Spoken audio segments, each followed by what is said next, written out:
Subscribe to my channel.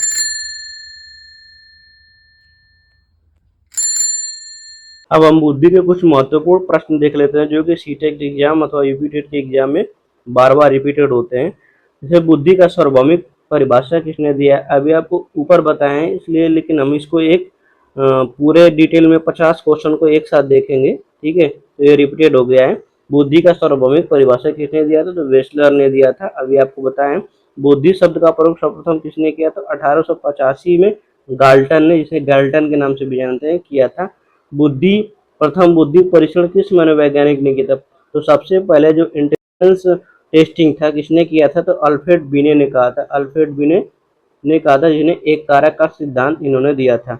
Bharat में प्रथम बुद्धि परीक्षण किसने किया था, भारत में सबसे पहले बुद्धि का परीक्षण था 1922 में CH राइस ने किया था, जो कि लाहौर विश्वविद्यालय के क्या थे, प्रोफेसर थे। पांचवा आप देखेंगे कि मानसिक परीक्षण शब्द का प्रयोग किसने दिया, तो मानसिक परीक्षण जिसे आरबी कैटल या फिर इन्होंने तरल मोजेक का सिद्धांत भी, आरबी कैटल ने तरल मोजेक का भी सिद्धांत दिया था। और मानसिक परीक्षण शब्द का भी प्रयोग किसने किया, तो आरबी कैटल ने। मानसिक आयु शब्द का प्रयोग सर्वप्रथम किसने किया, तो मानसिक आयु शब्द का प्रयोग सर्वप्रथम अल्फ्रेड बीने ने किया था। तब किया था 1908 में किया था। CH राइस ने बीने साइमन बुद्धि परीक्षण का भारतीय अनुकूलन किया और उस परीक्षण का क्या नाम रखा, तो उस परीक्षण का उन्होंने नाम रखा था हिंदुस्तान बाइन point performance point scale. Thorndike ने बुद्धि के कितने प्रकार बताए, तो थार्नडाइक ने बुद्धि के 3 प्रकार बताए। अभी आपको बताए हैं कि मूर्त बुद्धि, अमूर्त बुद्धि और सामाजिक बुद्धि। मूर्त बुद्धि में, मूर्त बुद्धि को भी यांत्रिक बुद्धि कहते हैं, जिसमें मशीनों, यंत्र आदि को समझने में आसानी। मूर्त बुद्धि में एक अच्छा जो है कि कारीगर और इंजीनियर बनता है। अमूर्त बुद्धि में एक रचनाकार जो है और एक स्तंभकार बनता है। सामाजिक बुद्धि में एक समाज सेवक बनता है। बुद्धि सीखने की योग्यता है किसका कथन है, तो बुद्धि सीखने की योग्यता है, यह बात कही थी बकिंघम ने। बुद्धि का एक कारक का सिद्धांत किसका है, तो बीने ने एक कारक का सिद्धांत दिया था। टर्मन और स्टर्न ने एक कारक, बुद्धि के एक कारक का सिद्धांत बीने ने दिया था, लेकिन टर्मन और स्टर्न ने, इन लोगों ने सपोर्ट किया था, अभी आपको बताएं। निरंकुशवादी सिद्धांत किसे कहा जाता है, तो निरंकुशवादी सिद्धांत अल्फ्रेड बीने के एक कारक का जो सिद्धांत था उसको निरंकुशवादी सिद्धांत कहा गया। अभी बताया निरंकुशवादी सिद्धांत इसलिए कहा गया क्योंकि इनके सिद्धांत का विरोध किया गया और कहा गया कि बुद्धि एक ही तत्व से मिलकर नहीं बनी होती है, बहुत सारे तत्वों से मिलकर बनी होती है। नेक्स्ट देखेंगे कि बीने के एक कारक का सिद्धांत को निरंकुशवादी सिद्धांत किसने किया, तो जॉनसन ने कहा कि जो बीने का एक कारक का सिद्धांत अथवा एक तत्व का सिद्धांत है वो निरंकुशवादी सिद्धांत है। बुद्धि पहचानने तथा सीखने की शक्ति है, किसका कथन है, तो फ्रांसिस गाल्टन ने कहा कि बुद्धि पहचानने अथवा सीखने की शक्ति है। बुद्धि का द्विकारक का सिद्धांत किसने दिया, स्पेयरमैन ने दिया था। उन्होंने इसके 2 कारक बताए थे, जिसे जी फैक्टर और एस फैक्टर, सामान्य कारक और विशिष्ट कारक के नाम से जानते हैं। बुद्धि का कारक अथवा त्रितत्व का सिद्धांत किसने दिया था, स्पेयरमैन ने दिया था। उन्होंने कहा कि इस बुद्धि जो है कि 2 तत्व से नहीं 3 तत्वों से मिलकर बनी होती है, जिसे जी फैक्टर, एस फैक्टर और समूह कारक कहते हैं। बुद्धि का त्रिविमीय सिद्धांत और त्रिआयामी सिद्धांत किसने दिया, तो गिलफोर्ड ने दिया था। उन्होंने कहा कि यह विषय वस्तु, संक्रिया और उत्पाद पर निर्भर करती है। वुडवर्थ ने क्या कहा था, तो वुडवर्थ ने कहा था कि बुद्धि कार्य करने की एक विधि है। बुद्धि कार्य करने की एक विधि है, वुडवर्थ ने कहा था। परमाणु का बुद्धि का बहुकारक का सिद्धांत और परमाणुवादी सिद्धांत किसने दिया है, तो थॉर्नडाइक ने। इन्होंने जिसे बालू का सिद्धांत भी कहा जाता है। बालू का सिद्धांत किसने दिया, तो थॉर्नडाइक ने, अभी आपको बताया।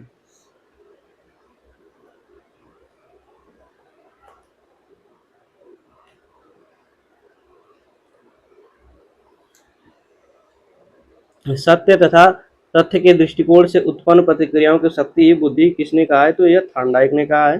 अनुभव के अनुसार लाभ उठाने की योग्यता ही बुद्धि है। अनुभव के अकॉर्डिंग, एक्सपीरियंस के अकॉर्डिंग बेनिफिट उठाने की जो कैपेसिटी, उसे वह बुद्धि किसने कहा, तो बर्ट ने कहा है। बर्ट साइकोलॉजिस्ट हैं। बुद्धि का समूह कारक का सिद्धांत किसने दिया, थर्स्टन ने।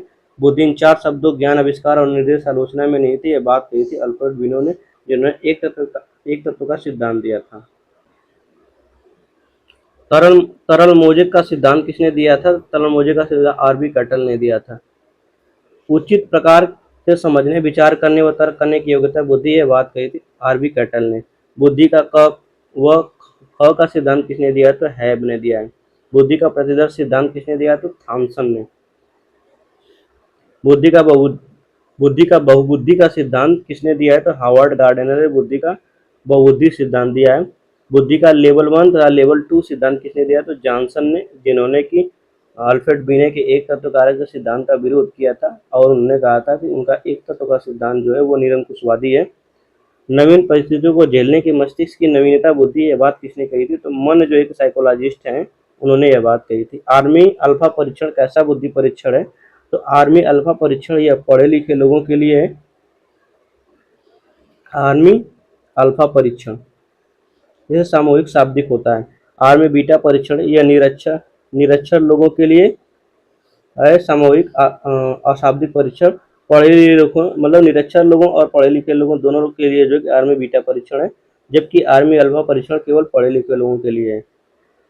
140 से अधिक जो आईक्यू होता है, बुद्धिलब्धि होती है, उनकी किनकी होती है? तो प्रतिभाशाली बालकों की जो बुद्धिलब्धि होती है वो 140 से अधिक होती है।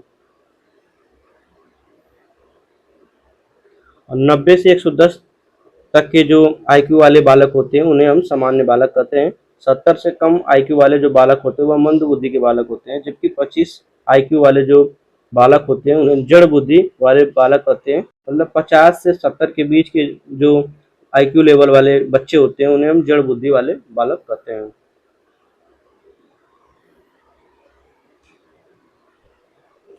संवेगात्मक बुद्धि के जनक कौन है? संवेगात्मक बुद्धि के जनक डेनियल गोलमैन है।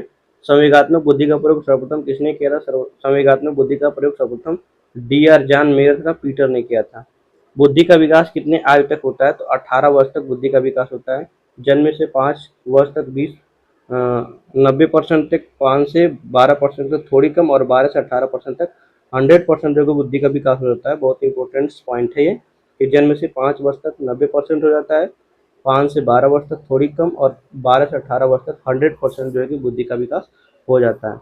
व्यक्तिगत बुद्धि का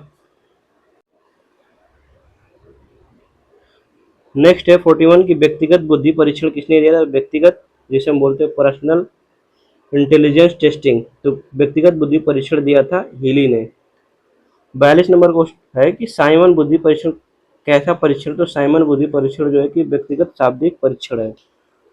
नेक्स्ट हमारा है कि साइमन बुद्धि परीक्षण कितने वर्ष तक के बच्चों के लिए किया जाता है? तो साइमन बुद्धि परीक्षण जो है कि वो 3 से 15 वर्ष तक के बच्चों के लिए किया जाता है। 3 से 15 वर्ष तक के बच्चों के लिए। वही सामूहिक बुद्धि परीक्षण शाब्दिक के प्रतिपादक कौन है? तो आर्थस एस ओटिस।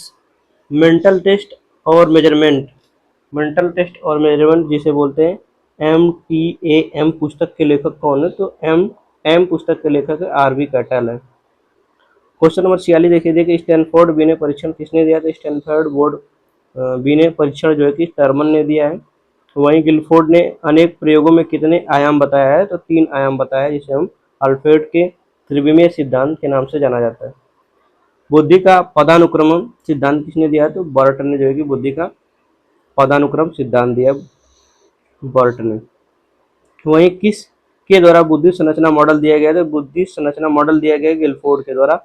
वहीं बियॉन्ड आईक्यू नामक पुस्तक किसने ली है? तो बियॉन्ड आईक्यू नामक पुस्तक जो लिखा था वो रोबर्टन या स्टर्नबर्ग ने लिखा है। आईक्यू का संप्रत्यय किसने विकसित किया? तो टर्मन ने। आपको बताएं कि टर्मन ने फार्मूला दिया था जिसे हम आईक्यू निकालने का फार्मूला बोलते हैं, कि जो मानसिक आयु बटे में वास्तविक आयु गुणे में 100 आईक्यू बराबर होता है, मतलब बुद्धिलब्धि बराबर। तो फ्रेंड्स आज के लिए इतना ही। अब मिलेंगे नेक्स्ट वीडियो में, तब तक के लिए जय हिंद, जय भारत। मस्त से पढ़िए।